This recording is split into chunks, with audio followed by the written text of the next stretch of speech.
Bonjour à toutes et à tous. Bonjour, chers participants. Je suis personnellement très heureux de participer, tout autant que vous, j'en suis sûr, à cette deuxième édition du sommet virtuel sur la qualité de vie et des conditions du travail.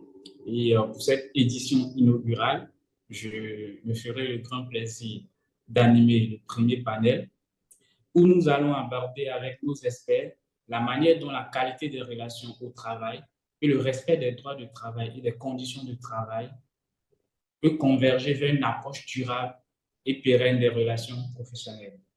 Alors, pour traiter de ce sujet assez important, je ne serai pas seul, je serai avec trois experts. Ekwe Ameninou, il est juriste, inspecteur du travail, spécialiste en ressources humaines et en droit social. Monsieur Ekwe a également une expertise avérée dans les pratiques d'inspection du travail, de contrôle et de conditions de travail. À ses côtés, nous aurons également Jacques Dio, qui est le directeur général de Canapus Burkina, et Epiphanie Daoudi, désolé moi si j'écorche un peu les noms. Elle est inspecteur du travail et de la sécurité sociale. Elle est agent de sécurité sociale à la Caisse nationale de sécurité sociale du Bénin. Chers panélistes, bonjour. Bonjour, cher Pedro. Alors, d'entrée de jeu, nous n'allons pas trop traîner. J'espère que vous portez bien. Oui, on se défend. D'accord. D'entrée de jeu, j'aimerais vous demander qu'est-ce que ce thème vous évoque, le thème de ce premier panel. Qualité des relations et droit du travail, une approche durable des relations. Oui, monsieur Ekwe ou monsieur Ekwe, oui, vous pouvez y aller. Merci beaucoup, monsieur Pedro. J'aimerais avant tout propos remercier Régine. Je l'appelle Régine parce qu'on se côtoie très souvent dans le cadre professionnel. Donc, la remercier ainsi que toute son équipe pour, on va faire l'honneur de m'inviter sur ce panel. J'y ai accédé avec beaucoup de joie parce que je pense, et pour répondre à votre question, que le thème est d'une grande importance dans nos environnements de travail actuels parce qu'on ne peut plus être dans le schéma désuet où le capital humain est relégué au rang de ressources qu'on peut utiliser euh, de façon assez arbitraire. Et donc, de plus en plus, toutes les entreprises, du moins celles qui ont une très grande envie de croissance, se rendent compte que le capital humain, comme l'a dit tantôt un de nos prédécesseurs, est devenu la ressource principale sur laquelle il faut tabler si on veut vraiment augmenter la performance et la productivité des entreprises. Donc, partant de là, il est important d'en prendre soin. Et en prendre soin veut dire assurer justement à ce capital humain un environnement qui lui permette de s'épanouir et donc de contribuer de façon significative à la productivité des entreprises. Donc, c'est en ce sens que je pense que ce terme est hyper important pour les entreprises, pour les employeurs, mais aussi pour les salariés. Merci beaucoup. Merci beaucoup pour cet élément de réponse. Madame Pifani, je vous retourne la même question. Quel est ce ressenti ou bien cette idée que vous aviez quand on vous parle de ce thème, quand on parle de la qualité des relations et du droit du travail? Quelle approche vous aviez vis-à-vis de ce thème? Est-ce que nous avions Madame Pifani avec nous? Merci, Et, Monsieur Apedo. Et je profite pour remercier Madame Laure Kété, Madame Régine et tous les collègues panélistes ici présents. Merci pour l'opportunité qui nous est donnée de partager nos connaissances et nos matières de droit du travail et qualité de vie.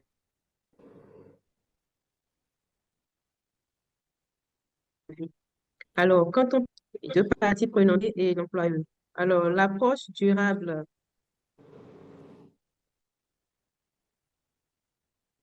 je crois, je ne sais pas si c'est à mon niveau, mais je crois que il y a un petit souci de En la matière, nous amène à parler de la réalité des relations également.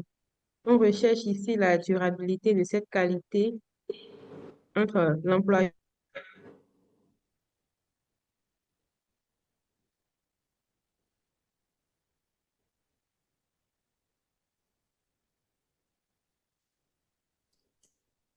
et délétère, pesant, lourd, négatif. Les employés ne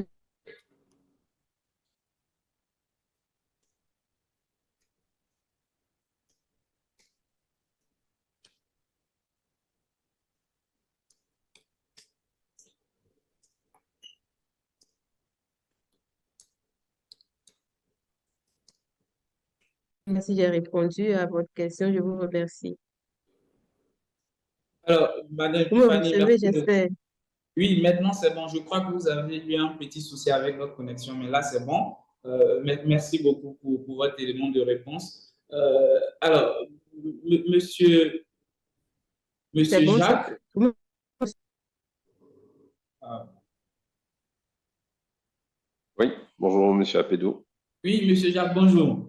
Bonjour. Alors, à votre niveau, quels sont, selon vous, les droits du travail les plus négligés dans les entreprises aujourd'hui et quelles sont les conséquences de cette négligence-là sur la qualité professionnelle? Alors, tout d'abord, je tiens à remercier Madame Régine avec qui j'ai eu à échanger pour l'organisation du premier séminaire auquel je n'avais pas pu participer. Elle m'a donné l'occasion de pouvoir participer à celui-ci. Merci et bravo pour cette initiative. Et vraiment, tous mes encouragements pour que de pareils cadres d'échange puissent être mis en place et permettre aux uns et aux autres d'échanger, d'apprendre et de partager aussi leurs connaissances. Ceci étant dit, Monsieur Appedo, je reviens à vous et je vais être plutôt impoli. Je vais vous demander de reposer la question que j'ai pas très bien entendue. D'accord, pas de problème. Alors, je demandais, selon vous, quels sont, selon vous, les droits du travail aujourd'hui les plus négligés dans nos entreprises modèles et quelles sont les conséquences sur la relation professionnelle? Alors, les droits du travail, je pense que en tant que profane et dans un univers où j'ai beaucoup de juristes, ce serait quand même prétentieux. Mais je vais quand même tenter. Je pense le droit qui est le plus bafoué dans nos organisations, c'est celui de la liberté. Et je pense que euh, je mets d'un point de vue employeur, on restreint beaucoup les libertés. On restreint D'accord, beaucoup les libertés des travailleurs, et ce qui ne participe pas fortement à donner une meilleure productivité. d'accord, Et qui parle de productivité, je pense que toutes les entreprises ont quand même un but, c'est de quitter un stade A pour aller à un stade B, donc d'être productif. Et si les gens doivent être productifs dans un cadre, oui, ils ne sont pas libres. C'est vrai, ils ne peuvent pas avoir toutes les libertés, mais s'ils ne sont pas libres de pouvoir bien travailler, je pense qu'on ne pourra pas atteindre l'objectif initial, qui est celui d'être dans une dynamique de productivité ou d'efficience.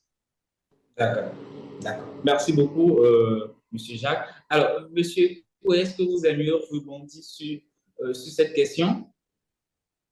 Merci, M. Alpeto. J'aimerais d'abord saluer l'humilité de M. Jacques. Euh, oui, je pense que il a dit l'essentiel, hein. Si je dois rebondir, je dirais simplement que c'est de façon basique la grande majorité des principes et droits fondamentaux au travail. Déjà, le droit à une rémunération équitable, parce que dans beaucoup d'entreprises, même pour ce qui concerne le pays dans lequel moi je suis, le Togo, euh, on a cette problématique liée à l'équité, hein, dans la rémunération. Ce n'est pas forcément en termes de quantum, mais en termes de répartition équitable des ressources générées par l'entreprise. Donc, il y a des formes de discrimination liées à cela. Mais il y a l'autre point qui concerne de façon globale la protection sociale. Donc, les normes en matière de sécurité et santé au travail qui sont essentielles pour assurer un environnement sûr et sain pour les salariés. Donc, il y a beaucoup de déficits à ce niveau également. Et il y a tout ce qui concerne évidemment la liberté syndicale, le droit de négociation collective, qui sont des leviers essentiels pour permettre justement à ce capital humain de défendre ses intérêts ou alors tout au moins de porter à l'attention de l'employeur ses revendications les plus légitimes. Et pour terminer, je pourrais ajouter à cela toute la problématique liée à l'aménagement du temps de travail, les conditions dans lesquelles les horaires sont fixés, les conditions dans lesquelles les travailleurs sont amenés ou pas justement à faire respecter tout ce qui concerne les éléments liés aux horaires de travail, au repos hebdomadaire et même de façon plus intensive à certains droits fondamentaux comme la protection de la maternité. Voilà ce que je peux dire par rapport à votre question.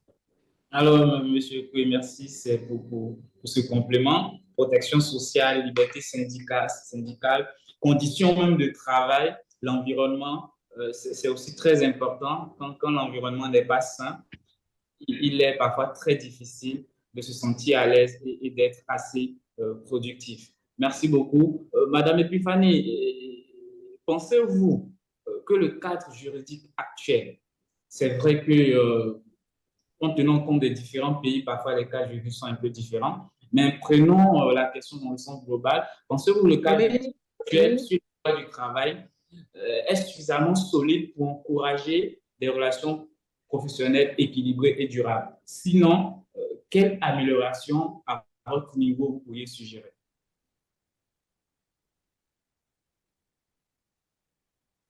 Vous me recevez?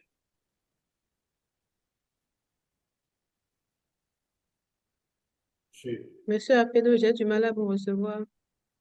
Alors, je disais, je demandais à savoir si, à votre niveau, vous pensez que le cadre juridique actuel sur les droits du travail est suffisamment solide pour encourager les relations professionnelles équilibrées et durables. Et sinon, quelles sont les suggestions que vous aviez à faire pour justement améliorer ces conditions-là? Monsieur Appedo, j'ai du mal à vous recevoir. OK.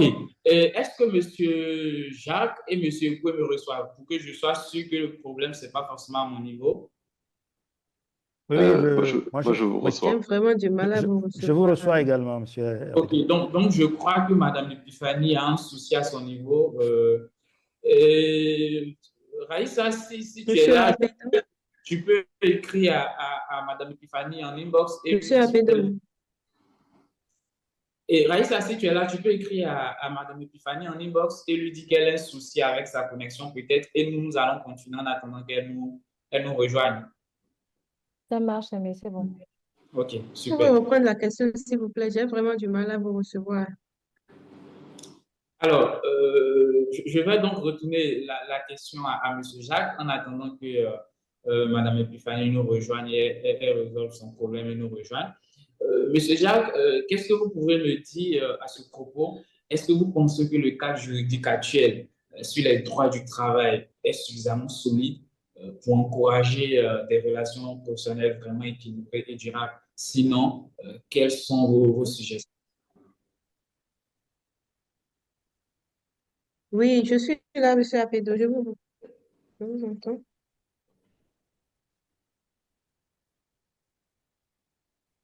Vous me recevez maintenant? Il faut la couper. Elle traîne de trucs. Alors,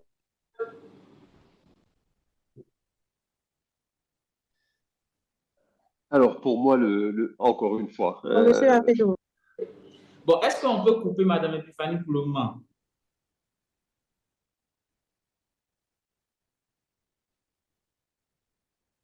ok.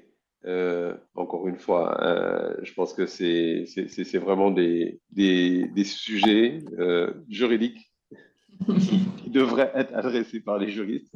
Et je pense que dans l'Assemblée, il y en a. En ce qui me concerne, je pense que le cadre juridique aujourd'hui, dans quasiment toutes les entreprises, est plutôt bon. il y a des choses à améliorer, mais le cadre est plutôt bon. Par contre, ce que je trouve, il y a le cadre qui est là, mais il y a la relation entre ceux qui vont utiliser ce cadre. Et moi, pour moi, mon propos, il va dans ce sens. En fait, tout ce qui va améliorer le cadre juridique, c'est l'application, c'est la relation qu'auront les intervenants dans la relation de travail. OK. Comment appliquent-ils les éléments juridiques qui sont préétablis? La législation est parfaitement claire. Il y a des interprétations qui peuvent être faites, mais je pense que le plus dur, et c'est pour moi là où il faut travailler, c'est plus dans la relation des gens qui s'activent au quotidien pour ce cadre juridique. C'est clair que tous les cadres juridiques peuvent être améliorés. Il y a des choses qui peuvent être retranchées, des choses qui peuvent être remises. Je prends on en a peut-être un peu parlé, je prends les heures d'embauche. On a tous vu pendant la crise sanitaire que travailler à distance était possible. Dans certaines entreprises, la présence physique est obligée, sinon obligatoire. Et pour moi, il y a des aménagements qui peuvent être faits en ce sens. Et on le voit, de plus en plus, les gens tendent à aller dans ce sens, même si c'est pas une révision du cadre juridique en tant que tel qui est faite, mais les gens tendent à alléger, sinon à assouplir, de sorte à pouvoir donner au capital humain tous les moyens d'exprimer pleinement ses aptitudes. Et je laisserai peut-être les autres panélistes qui sont mieux à même de pouvoir parler du droit. Je les laisserai argumenter sur le sujet. Merci beaucoup. Alors, Monsieur Ekwe, que pensez-vous de ce sujet? Monsieur Jacques a touché quelque chose de très important. Le cadre juridique établi aujourd'hui à son niveau, il pense qu'il est très bien. Maintenant, c'est l'application de ce cadre-là qui parfois crée des conflits entre peut-être employés et employés. Vous, à votre niveau, quel est votre avis sur le sujet? Merci beaucoup. Encore une fois, merci à M. Jacques. Je pense que je vais répéter ça tout au long du panel. Oui, sur le sujet, je pense qu'effectivement, comme il l'a dit, du moins pour ce qui concerne le cas que je connais, celui du Togo, que je connais mieux, celui du Togo, nous avons eu la chance d'avoir une refonte de ce cadre juridique à travers l'adoption d'un nouveau code du travail en 2021. Donc, pour ce qui nous concerne, je pense que le cadre juridique est assez bien établi. Déjà, vous savez que, du moins pour la plupart des spécialistes du droit du travail, ils s'accordent à dire que le droit du travail a un droit à une très grande consonance sociale, donc qui penche naturellement vers les travailleurs. Donc, le cadre juridique, pour ce qui concerne le Togo, par exemple, a été amélioré. On peut, par exemple, citer l'introduction de formes plus flexibles d'organisation de travail, comme le télétravail. Je pense que ça, c'est dû surtout au fait de la pandémie du Covid, qui nous a amené à envisager justement d'autres formes d'organisation de travail qui sont plus flexibles et que des entreprises adoptent de plus en plus et qui permettent justement de conforter un peu plus les travailleurs. Il y a des éléments de protection sociale qui ont été renforcés dans notre arsenal juridique, par exemple. Je peux parler du droit de retrait qui permet à un employé de se soustraire justement à tout danger qu'il estime évident ou imminent au sein de l'entreprise. Et donc, il y a tous les éléments concernant le dialogue social aussi, la non-discrimination qui a été confortée. Mais comme l'a dit M. Diop, le vrai problème se trouve vraiment dans l'applicabilité justement de ce cadre juridique au niveau des entreprises.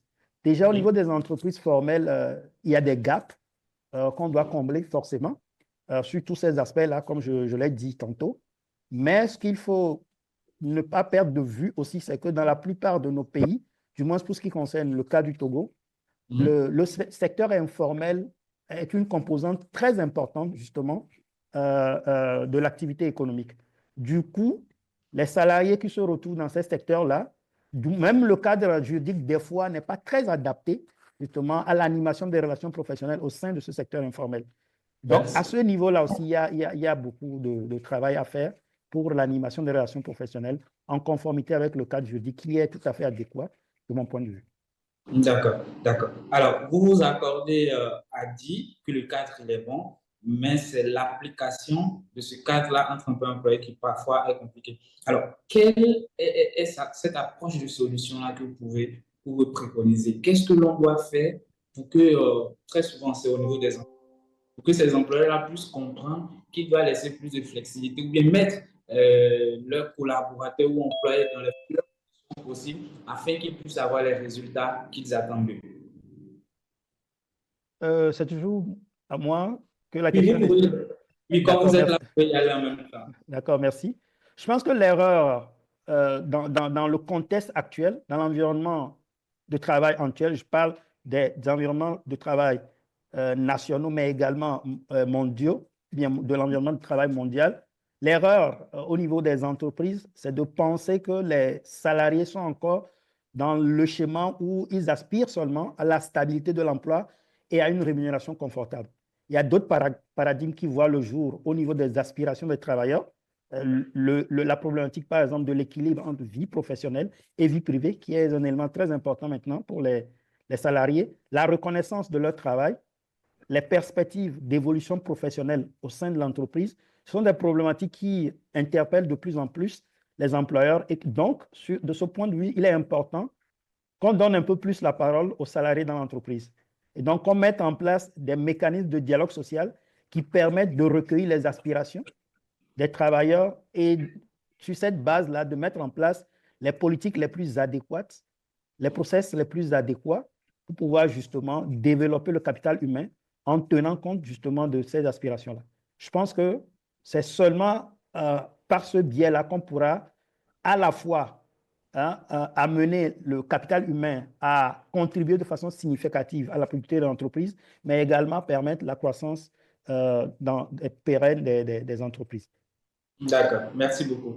Alors, Monsieur Jacques, avec vous, je vais demander à ce qu'on aille un peu dans la pratique, si on peut le dire ainsi. Vous, en tant que directeur général, quelles sont les stratégies, si je peux le dire ainsi, que vous mettez sur pied pour que la collaboration entre vos collaborateurs et vous soit fluide et que les résultats ou les objectifs qui doivent être atteints, ces collaborateurs travaillent à atteindre efficacement ces objectifs sans autant être peut-être frustrés?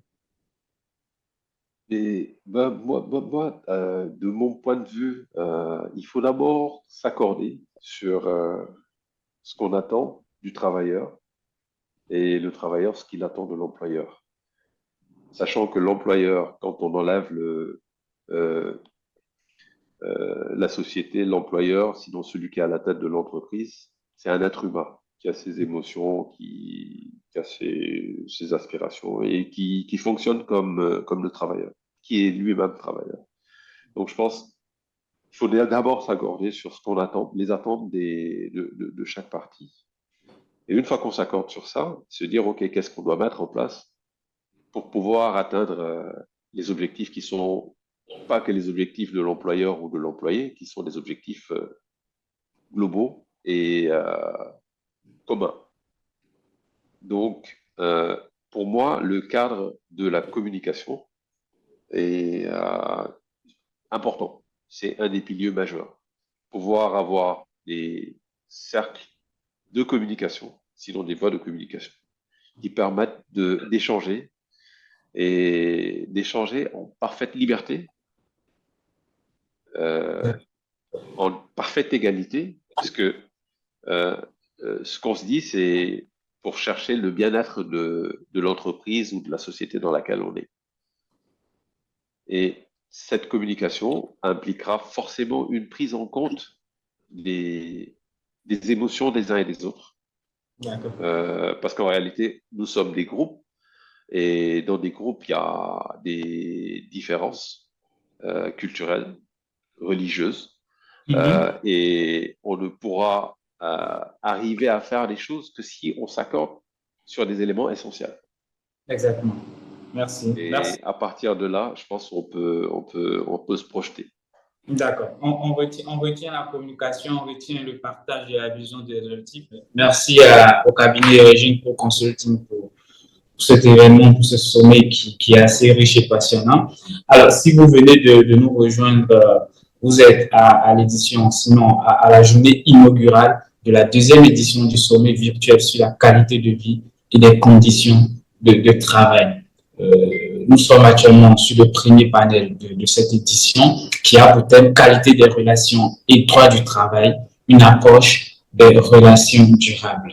Avec moi, nous avions 3 experts, M. Ekwe Amininon, qui est juriste, inspecteur du travail et spécialiste en gestion des ressources humaines et droit du travail. Nous avons également M. Jacques Dio, qui est directeur général de Cana Plus Burkina, et Mme Epiphanie Daoudi. J'espère que je ne coche pas trop le nom. Madame Epiphanie est agent de sécurité sociale à la Caisse nationale de sécurité sociale du Bénin. Chers des internautes, je ne sais pas si nous avons déjà des questions des internautes. Si nous en avons, nous allons les prendre et les poser à nos experts. S'il n'y a pas encore de questions, nous allons revenir avec nos experts pour continuer cet échange assez passionnant. Je vais me tourner vers M. Ikwe en attendant de recevoir les questions. Je ne sais pas si Raïssa peut m'aider en ce sens. Alors, on m'annonce les questions dans le chat. Je regarde. Exactement. Première question, je l'adresse à M. Ekwe. Comment le droit du travail peut-il influencer la qualité des relations au sein des entreprises, notamment en termes de protection des droits des employés et d'équilibre des relations entre employeurs et salariés? M. Ekwe? Merci, M. Apedo. En fait, le droit du travail est conçu justement pour assurer la qualité de vie et des conditions de travail. Si vous voyez l'architecture de toutes les composantes de documents légaux comme le Code du travail, les dispositions sont vraiment faites par le législateur pour pouvoir assurer justement une bonne cohésion au sein de l'entreprise. Si je prends l'exemple, par exemple, de l'aménagement du temps de travail, si le législateur a estimé, du moins pour ce qui concerne les législations au sud du Sahara, donc de nos pays, qu'il faille faire 40 heures hebdomadaires de travail, cela veut dire qu'au bout de ces 40 heures, c'est important pour le travailleur de se reposer, de faire autre chose, par exemple prendre soin de sa famille, faire du sport, de se détendre. Vous voyez? Donc, cet aménagement a été fait justement pour assurer le bien-être du salarié. Le repos hebdomadaire aussi y participe. Et je parlais tantôt de la protection de la maternité. Le congé maternité permet à la femme qui, justement, est en grossesse, de pouvoir avoir un moment pour pouvoir prendre en charge cette grossesse dans les meilleures conditions possibles, sans supporter justement les contraintes de sa vie professionnelle. Il y a d'autres éléments qui concernent par exemple la rémunération. Si le législateur a fixé un salaire minimum interprofessionnel garanti, c'est parce qu'il a estimé que le travailleur a besoin d'avoir un minimum de salaire pour pouvoir subvenir du moins à ses besoins primaires, se nourrir, se loger, se vêtir, se soigner. Et même se détendre, parce que souvent, le loisir, les gens pensent que ça ne fait pas partie des besoins primaires, alors que c'est bien le cas. Donc, il y a tous les autres éléments de la législation sociale, comme par exemple, comme je l'ai dit, les mécanismes du dialogue social, l'institution obligatoire déléguée du personnel, la mise en place des comités sécurité santé au travail, tous ces éléments, en fait, contribuent justement à susciter au sein d'une entreprise un environnement qui permette aux salariés de s'épanouir et de bien faire le travail. Donc oui, le cadre juridique, la législation, le droit du travail est un droit normalement très propre au social et donc son application dans les meilleures conditions possibles devrait normalement contribuer justement à assurer une meilleure qualité de vie au travail. Merci beaucoup, M. Ekwe, avec cet élément de réponse qui est assez clair et limpide. J'espère que notre internaute, sinon le participant qui a posé la question, est assez satisfait. Nous avons une autre question de M. Jean-Luc Mourin. On m'annonce que Mme Epiphanie nous a enfin rejoint. Mme Epiphanie, je ne sais pas si vous me recevez. Je vous adresse cette question de M. Jean-Luc Mourin qui demande quelles sont les meilleures pratiques pour intégrer la qualité des relations humaines dans les accords et les contrats de travail? Merci, Monsieur Apedo. Concernant les meilleures pratiques pour intégrer la qualité des relations humaines dans les accords et contrats de travail, il, il est basé sur la responsabilité des gouvernants en partie et celle des employeurs également. Alors, à ce niveau, on va inviter les gouvernants à la sensibilisation et renforcer les dispositifs pour garantir le respect des droits des travailleurs. Il faut également promouvoir la promotion, il faut également promouvoir la responsabilité sociétale dans le monde de gestion des entreprises. Oui.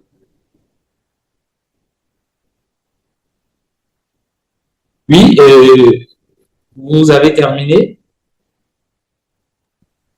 Monsieur Apedo, j'espère que mon micro ne déconne pas. C'est bon, vous pouvez y aller. D'accord. Donc, nous parlons de la sensibilisation Oui. qui est du ressort des gouvernants et des employeurs. Il faut intégrer dans le code du travail le code du travail contient déjà beaucoup d'éléments qui favorisent les employeurs. Il faut dire ici qu'au Bénin, il y a eu des aménagements en 2017.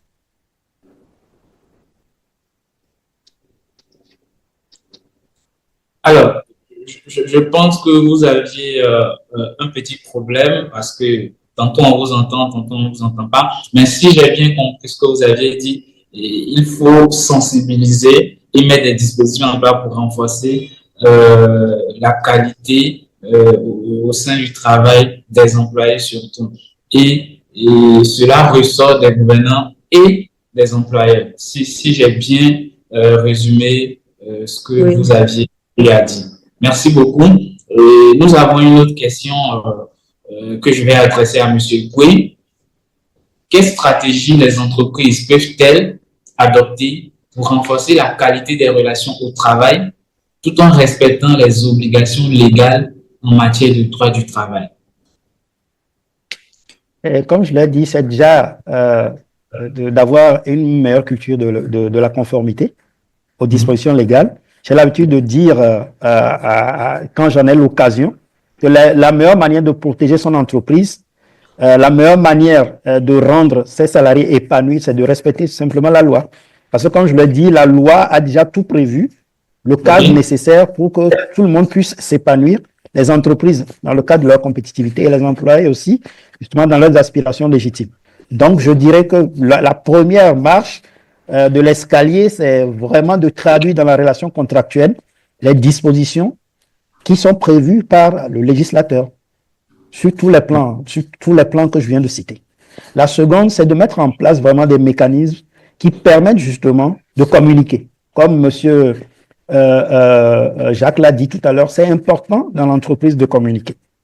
Parce que c'est en communiquant qu'on arrive justement à se comprendre et à savoir justement les aspirations légitimes les uns des autres. Et quand je parle de communiquer, je fais référence essentiellement au dialogue social. Il ne s'agit pas de demander aux employeurs de faire de la cogestion avec leurs salariés, ce n'est pas le cas, parce que le dialogue social a des niveaux. Il peut arriver des cas où on informe les employés, des cas où on demande leur avis sur des sujets, étant entendu que l'avis ne nous retient pas. Et dans les cas où il faut forcément, comme la loi l'exige, négocier un certain nombre de choses avec les salariés. Si on arrive à mettre en place les mécanismes de dialogue social, si on arrive à faire vraiment évoluer ces niveaux de dialogue social, je pense que beaucoup de problèmes, beaucoup de conflits seraient, de mon point de vue, évités au sein de nos entreprises. Merci beaucoup. En résumé, il faudra pour les employeurs de respecter le code qui est déjà mis en place dans le cadre du droit du travail, de pouvoir créer ou mettre en place des mécanismes qui permettent à ces employeurs-là de mieux communiquer avec leurs employés ou leurs collaborateurs. Et avec ça, on pense que vraiment la relation de travail sera assez fluide, sera assez conviviale et que l'on ne viendra pas au travail frustré, l'on ne viendra pas au travail parce que voilà, on a besoin de travailler pour avoir de quoi mettre dans la poche, mais on vient pas au travail parce que nous, on se sent à l'aise là où nous sommes et nous voulons travailler pour faire évoluer soit l'entreprise, soit l'économie du pays. Merci beaucoup, Monsieur Ko, pour votre intervention. Nous sommes quasiment à la fin de ce premier panel. Madame Epiphanie, si vous êtes là, Oui. que pouvons, ou bien, que pourrait-on faire, par exemple, pour favoriser une meilleure prise de conscience des enjeux liés aux conditions de travail qui parfois n'avantagent pas les employés? Puisqu'on on a dit que le cadre, il est déjà là et le cadre, il est bon dans son ensemble, mais c'est l'application qui est mauvaise. À votre avis, qu'est-ce que nous pouvons faire pour que ces employés-là puissent prendre conscience qu'il va falloir appliquer le code afin que leurs employés soient assez heureux en venant au travail chaque matin? Alors, je dirais qu'il faut renforcer déjà les dispositifs pour garantir le respect des droits des travailleurs. Et Renforcer le dispositif à quel niveau? au niveau légal surtout. Au niveau légal. D'accord. Il s'agit également, oui. Il s'agit également d'améliorer les relations avec les partenaires sociaux.